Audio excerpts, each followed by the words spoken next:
उससे आगे आप पढ़ोगे।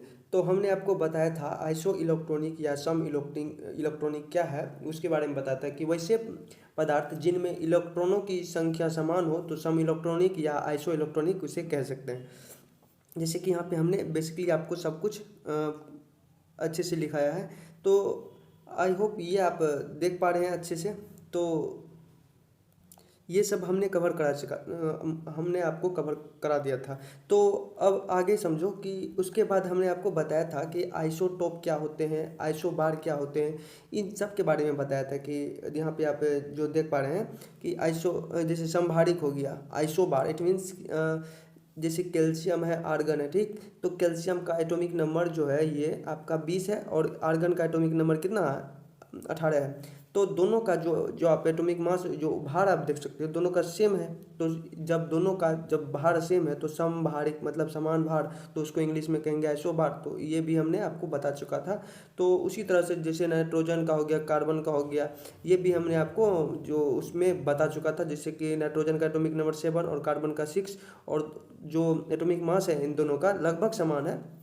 जो लगभग कहते हैं कि जो एटॉमिक मास है दोनों का समान है। तो जिस कारण से जब एटॉमिक मास समान है तो यानी भार समान है तो सम मतलब दोनों समान है, सम भारिक। तो it means this is called isobar, ये आइसोबार है। तो ये आपको हमने आपको बता दिया था। तो अब जो है ये आइसो बार हमने बता दिया था। अब आइसो समस्थानिक देखो, आइसोटॉप इसका जस्ट अपोजिट, पहले ऊपर वाला बराबर था अब नीचे वाला बराबर होगा, ऊपर वाला बराबर नहीं होगा। जैसे यहाँ पे आप देख पा रहे हैं कि कार्बन है, कार्बन का जो एटॉमिक मास है 12 है, और दूसरा कार्बन जो है इसका एटॉमिक मास 14 है, ठीक। तो लेकिन इसका एटॉमिक नंबर देखो यहाँ पे 6 है और यहाँ पे फिर इसका एटॉमिक नंबर 6 है। दोनों का देखो एटॉमिक नंबर लगभग सेम है, सॉरी एटॉमिक नंबर सेम ही है। तो इस स्थिति में इसको बोलेंगे हम आइसोटोप। क्यों? स्थान का मतलब नीचे में बेस होता है आधार, तो आधार होता है यानी स्थान होता है। तो इस दोनों का जब सेम है तो सम, इसका आधार दोनों का सेम है तो सम स्थानिक, यानी कि इंग्लिश में उसको आइसोटोप बोलेंगे। ठीक उसी प्रकार से जस्ट यूरेनियम में भी है। और यूरेनियम में ऊपर आप देख पा रहे हो यूरेनियम 325, यूरेनियम 238, और ये दोनों जो है दोनों बराबर नहीं है ऊपर में, यानी कि भार जो है बराबर नहीं है एटॉमिक मास, लेकिन एटॉमिक नंबर इन दोनों का बराबर है। यानी नीचे का जो स्थान है, नीचे वाले स्थान का दोनों बराबर है, दोनों पिलर सही सलामत एकदम प्रॉपर तरीके से सही मेजरमेंट के साथ है। तो इस कारण से इसका जब दोनों समान है, सम है, तो स्थान दोनों का समान है तो समस्थानिक हो गया, उसको इंग्लिश में बोलेंगे आइसोटोप।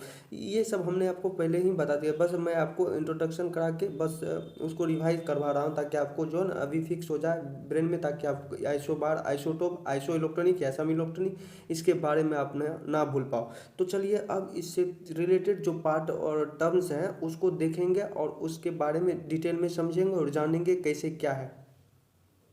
अब चलो यहाँ पे एग्जांपल ले लेते हैं। चलो यहाँ पे एग्जांपल देख लो आप, जैसे कि एग्जांपल आप देख पा रहे हैं।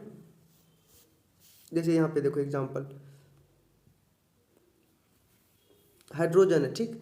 तो हाइड्रोजन को हम एग्जांपल के तौर पे ले लेता हूँ। तो यहाँ पे समझना हाइड्रोजन का जैसे कि एटॉमिक नंबर देखो यहाँ पे सबका सेम है, यानी आइसोटॉप है। तो यानी आइसो समस्थानिक इसके बारे में बात करें, समस्थानिक का हम थोड़ा सा जान लेते हैं, समस्थानिक क्या होता है उसके बारे में स्टडी करेंगे। तो हाइड्रोजन को लेते हैं। हाइड्रोजन में सबसे पहले देखो यहाँ पे नीचे वाला जो है इसका एटॉमिक नंबर सेम है, तीनों का एटॉमिक नंबर सेम है। जब तीनों का एटॉमिक नंबर सेम है, तीनों का स्थान जब सेम है तो क्या हो गया, समस्थानिक, यानी कि आइसोटोप इंग्लिश में हुआ। तो उसके बारे में बात करें। लेकिन ऊपर में है एक में देखो यहाँ पे एक है, एक हाइड्रोजन के ऊपर में एक है, दूसरे पे दो है, तीसरे पे तीन है, तो इस तरह से है। और पहले वाले जिस पे हाइड्रोजन एटॉमिक नंबर एक और एटॉमिक मास जिसका एक हो तो उसको हम बोलते हैं प्रोटेरियम, और दूसरे वाले को हम बोले डेट्रेरियम जिसे हम भारी जल भी कहते हैं, और तीसरे वाले को हम ट्राइटेरियम या ये जो है और जिसका एटॉमिक नंबर एक और एटॉमिक मास ऊपर में तीन है, ट्राइटेरियम बोलते हैं। और ये बहुत ज़्यादा रेडियो एक्टिव होते हैं। तो ये आपको हमने जस्ट अभी बता चुका हूँ। अब यहाँ पर समझना तीनों में अगर आपको बोला जाए तीनों में सबसे भारी और खतरनाक कौन होता है, तो सबसे भारी और खतरनाक कौन होता है, देखने से ही लगता है रेडियो एक्टिव सबसे भारी कौन है, ये जो ये जो है सबसे भारी और खतरनाक होता है। तो ये हमने आपको बताया। अब देखो भारी जल का उपयोग जो होता है, यहाँ पे देखो डेट्रियम जो है इसका उपयोग कहाँ होता है, भारी जल का उपयोग होता है परमाणु रिएक्टर को शांत करने में होता है। परमाणु रिएक्टर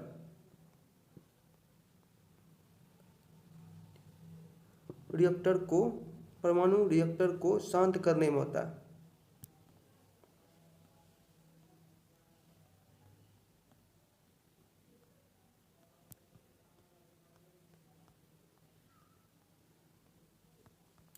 आप इसको नोट डाउन कर लेना। तो भारी जल का उपयोग समझे। ट्राइटेरियम जो होता है, जो इन तीनों में सबसे भारी है, तो उसका उपयोग क्या होता है, रेडियो, ये जो है बहुत खतरनाक होता है, और ये जो तीनों में सबसे ज़्यादा खतरनाक होने के साथ क्या होता है, ये सबसे ज़्यादा भारी होता है। तो एज इट इज़ ये आपको, आई होप गाइस ये आपको समझ में आ चुका है। अब मैं आपको बताने वाला हूँ कि आइसोटोन क्या होता है, यानी कि सम न्यूट्रॉन। टोन मतलब क्या है कि जिसका न्यूट्रॉन न्यूट्रॉन समान हो, तो उसके बारे में मैं स्टडी करेंगे, उसके बारे में जानेंगे। हमने आपको बताया आइसो इलेक्ट्रॉनिक और सम इलेक्ट्रॉनिक के बारे में समझाया। उसके बाद हमने आपको बताया कि आइसोबार क्या होते हैं, समभारिक जिसे कहते हैं, उसके बाद आइसोटॉप जिसे हम समस्थानिक कहते हैं, उसी का एग्जाम्पल हमने अभी जस्ट अभी देखा। ये आपको उम्मीद है कि ये आपको समझ में आ चुका है। तो अब आगे समझो, आगे का पार्ट जो है, चलिए यहाँ पे देखिए। अब यहाँ पे आप देख पा रहे हो, अब यहाँ पे आप देख पा रहे हैं कि आइसोटोन यानी सम न्यूट्रॉनिक जो है, इसके बारे में लगता है कि इसका जो न्यूट्रॉन है समान, सुनने से लगता है कि इसका न्यूट्रॉन जो है समान होगा एक दूसरे का न्यूट्रॉन। तो यहाँ पे देखो, एटॉमिक नंबर दोनों का अलग अलग है। उसी प्रकार से एटॉमिक मास दोनों का अलग अलग है। तो आपको न्यूट्रॉन निकालने के लिए जस्ट इससे पहले वाले जो वीडियो है, अगर आपने नहीं देखा है तो आप वो प्ले लिस्ट में जाके आप देख सकते हो। वहाँ पे हमने एटॉमिक मास और एटॉमिक मास को निकालने के लिए समझाया था, और न्यूट्रॉन किस तरह से निकाला जाता है वो सब हमने आपको बता दिया था। तो चलिए अब यहाँ पे समझना कि हमको न्यूट्रॉन निकालना है, दोनों का न्यूट्रॉन चेक करना है कि आखिर जो आइसोटोन है यानी सम न्यूट्रॉनिक, सम का मतलब हो गया कि बराबर, और न्यूट्रॉन मतलब न्यूट्रॉन दोनों का बराबर, ऐसे सुनने में लगता है। तो यही चेक करते हैं कि आखिर रियल में बराबर है या नहीं है। तो इसी को चेक करने से पहले देखो, जो होता है न्यूट्रॉन को चेक करने से पहले एटॉमिक मास में से हम एटॉमिक नंबर को चलिए घटा देते हैं। तो घटा दो, तो आप एज इट इज़ इन दोनों को माइनस करो, तो करो। तो पहले सबसे पहले फर्स्ट ऑफ ऑल यहाँ समझ 16 माइनस यहाँ पे 8 कर देंगे। हालांकि ऐसा इसका फॉर्मूला जो है दूसरा है, लेकिन हम जानते हैं कि जेड बराबर पी बराबर ई होता है, यानी कि जितना एटॉमिक नंबर उतना प्रोटॉन उतना इलेक्ट्रॉन। तो इन दोनों को माइनस करोगे तो आपका आ जाएगा न्यूट्रॉन, आपका कितना आ जाएगा, 8 आ गया। क्लियर। उसी प्रकार से यहाँ पे देखो, इसका कितना है, 14 है, तो इसका एटॉमिक मास 14 है, तो 14 को पकड़ो और 14 को फिर -6 करो। 14 को जब 6 में माइनस करोगे तो आपका फिर यहाँ पे आ जाएगा 8।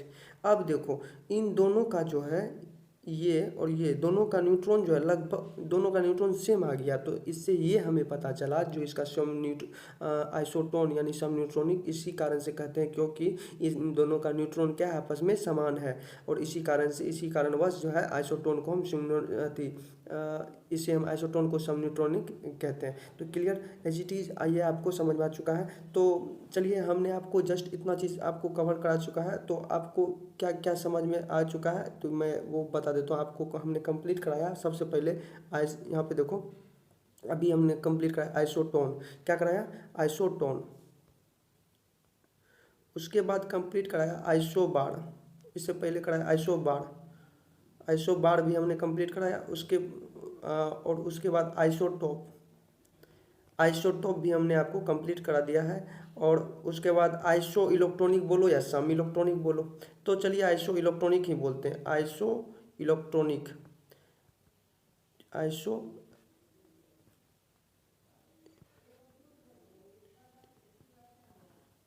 Iso electronic. तो इतना चीज़ हमने आपको अभी जस्ट कवर कराया। तो क्लियर, ये आई होप ये आपको समझ में पूरे अच्छे से आ चुका है। अब देखो आइसोटोनिक देखते हैं। तो आइसोटोन आप समझे, तो आइसोटोनिक भी चलिए समझते हैं। हाँ, तो हम बात कर रहे थे आइसोटोनिक के बारे में। जैसे कि यहाँ पे अब देख पा रहे हैं आइसोटोनिक मतलब इट मीन्स समान रूप से गाढ़ापन को कहते हैं आइसोटोनिक। जैसे हीलियम हो गया और हाइड्रोजन हो गया, इन दोनों का देखोगे अब एक तरह से, तो हीलियम और हाइड्रोजन का तो इसे हम आइसोटोन कहते हैं। लेकिन कुछ कुछ ऐसे एलिमेंट्स होते हैं जिनमें जो समान रूप से गाढ़ा होते हैं, जिसे हम क्या कहते हैं, आइसोटोनिक उसे कहते हैं। तो चलिए ये आपको हमने आपको बता दिया जस्ट। अब दूसरा दूसरा पार्ट देख लेते हैं, यहाँ पे आप समझना। हाँ, तो यहाँ पे आप समझो। तो अब मैं रिवाइज कराता हूँ जल्दी जल्दी से। अब इसे देख के आपको लगेगा कि ये किसका एग्जाम्पल है, ये आइसोटोप यानी समस्थानिक का है। तो यहाँ पे आप देख पा रहे हैं, तो इसे हम कहेंगे आइसोटोप। तो आइसोटोप में तीन होता है, प्रोटेरियम, ड्यूटेरियम, ट्राइटेरियम होता है। तो ये जो ऊपर वाला पार्ट है, जिसमें वो जो ऊपर वाला है, तो जिसमें आप कह सकते हो इसमें न्यूट्रॉन जो है, हाइड्रोजन में न्यूट्रॉन नहीं पाया जाता है। यहाँ पे आप देख पा रहे हैं जैसे कि न्यूट्रॉन जीरो है, H1 और H1। कहने का मतलब कि एटॉमिक नंबर जो है इसका एक है और एटॉमिक मास एक है, जिसमें प्रोटॉन पाया जाएगा लेकिन न्यूट्रॉन नहीं पाया जाएगा। तो आप समझ गए। तो इसलिए इसको प्रोटेरियम में नाइट्रोजन नहीं पाया जाता है, तो इसे हमें हाइड्रोजन के प्रो ये हो गया आपका प्रोटेरियम। क्या हो गया? प्रोटेरियम। आपको पता चल गया कि इसमें न्यूट्रॉन नहीं पाया जाता है। तो अब देखो उसी प्रकार से प्रोटेरियम हो गया, ड्यूटेरियम हो गया, यानी जिसे हम कहेंगे D2O यानी भारी जल। तो ये हो गया आपका D2O भारी जल। तो इसको आप बोलोगे ड्यूटेरियम। क्या? ड्यूटेरियम। ड्यूटेरियम, इसको नोट कर लेना। क्यों? क्योंकि इसका एटॉमिक मास 2 है और एटॉमिक नंबर इसका एक है, यहाँ पे आप देख पा रहे हैं। तो और इसमें प्रोटॉन भी है और न्यूट्रॉन दोनों एक एक है। तो क्लियर। अब यहाँ पे समझना, जैसे कि हाइड्रोजन हो गया, हाइड्रोजन का एटॉमिक नंबर एक, एटॉमिक मास 3 हो गया। तो ये किसका हो गया? ट्राइटेरियम का हो गया। किसका? ट्राइटेरियम का। इसमें होता क्या है कि इन तीनों में प्रोटॉन एक एक है, तीनों में प्रोटॉन एक एक है। उसके बाद न्यूट्रॉन में जो है, यहाँ प्रोटेरियम का जो न्यूट्रॉन, उसमें नहीं न्यूट्रॉन नहीं पाया जाएगा, लेकिन ड्यूटेरियम में न्यूट्रॉन एक पाया जाएगा, ट्राइटेरियम में न्यूट्रॉन दो पाया जाएगा। यहाँ पे आप देख पा रहे हैं न्यूट्रॉन तीन है, न्यूट्रॉन टू है, न्यूट्रॉन कहाँ कितना है? इसमें दो है। और जो यही जो है परमाणु जो है ब्लास्ट करता है, तो जिसमें न्यूट्रॉन की संख्या अधिक होता है न्यूक्लियस में, वही ब्लास्ट करता है। तो क्लियर एज इट इज, ये आपको समझ में आ चुका है। और ये जो है ट्राइटेरियम, इसे हम ट्राइटेरियम कहते हैं। और जो DTO का उपयोग है, जो परमाणु रिएक्टर को शांत करने में होता है भारी जल का उपयोग, तो उसी प्रकार से ये जो है रेडियो एक्टिव है। क्या? Radio active. Radio active, radio active element, ये जो शरीर के लिए बहुत हार्मफुल होता है और परमाणु बम विस्फोट होता है, तो वही जो है मतलब वायुमंडल में फैल जाता है, वो उड़ने लगता है, जिस कारण वजह से जो है बोरिक एसिड का छिड़काव से वो जो है ज़मीन पर बैठ जाता है। तो उसके बाद बहुत सारे जो आदमी है, तो वो अपना ड्रेसेस कॉस्ट्यूम पहन के, ताकि वो नाक के जरिए शरीर में प्रवेश ना कर पाए न्यूट्रॉन, तो वो शरीर के लिए बहुत ज़्यादा हार्मफुल होते हैं। तो अब चलिए, यहाँ तक हमने आपको कंप्लीट करा। अब आगे समझो। यहाँ पे आप देखना, ये जो है ये आइसोटोन का ही एक एग्जाम्पल है, एग्जाम्पल टाइप है। क्योंकि यहाँ पे आप देख पा रहे हैं दोनों में इसका जो न्यूट्रॉन है 16 है और इसका भी न्यूट्रॉन 16, यानी कि पी का, फास्फोरस का भी जो न्यूट्रॉन है 16 है और सल्फर का भी 16 है। तो इस कारण से आप कह सकते हो कि ये जो है आपको इसे हम आइसोटोन कहेंगे। This is called isotone. Isotone. Clear. ये आपको समझ में आ गई बात। अब आगे समझो, ये जो लास्ट वाला समझना है। आप जैसे सोडियम हो गया और क्लोरीन को लेते हैं, तो सोडियम का एटॉमिक नंबर 11, इसका एटॉमिक मास 23, और क्लोरीन का एटॉमिक नंबर 17, और इसका एटॉमिक मास जो क्लोरीन का 35 यानी 35। तो इन दोनों को जब माइनस करेंगे निकालने के जरिए, तो इसका 12 आ जाएगा और इसका कितना आ जाएगा? 18 आ जाएगा। ऐसे हम कह सकते हैं। तो 12 और 18 आ जाएगा। तो इस नाते दोनों में से कुछ नहीं है, तो ये इनमें से कुछ नहीं है, ये जो है इनमें से कुछ नहीं है, नथिंग।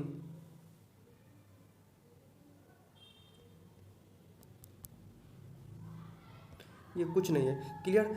ये आपका जो टॉपिक था, जो हमने आपको प्रोवाइड कराया अभी जस्ट, ये आपको अगर पूरा लेक्चर देखे हैं शुरू से अंत तक, तो आपको निश्चित है कि आपको समझ में आ चुका होगा। आप इसको प्रॉपर तरीके से नोट डाउन कर लेना कॉपी में और प्रैक्टिस करना। ये आपको बहुत सारे स्टूडेंट जो थोड़ा सा भी साइंस से दिलचस्पी रखते हैं, तो वो उसके पता चल गया होगा और उससे समझ में आ गया होगा, और वो निकलेगा नहीं, थोड़ा सा प्रैक्टिस करनी होगी आपको। तो चलिए आज का टॉपिक यहीं ख़त्म करते हैं, इसका फिर मैं लेकर आऊँगा नेक्स्ट पार्ट। थैंक यू, धन्यवाद, जय हिंद। अगर ये आपको अच्छा लगा तो ज़्यादा से ज़्यादा लोगों को शेयर करें और सब्सक्राइब करें। थैंक यू, धन्यवाद। फिर मिलेंगे इसका नेक्स्ट पार्ट में। और जो क्लास प्लस लाइट ऐप है वो आप इंस्टॉल कर लेना, वहाँ पे भी आप ज्वाइन करके जो वहाँ पे PDF नोट्स वगैरह सब चीज़ आपको अवेलेबल कराया गया है और सभी कंटेंट के साथ है।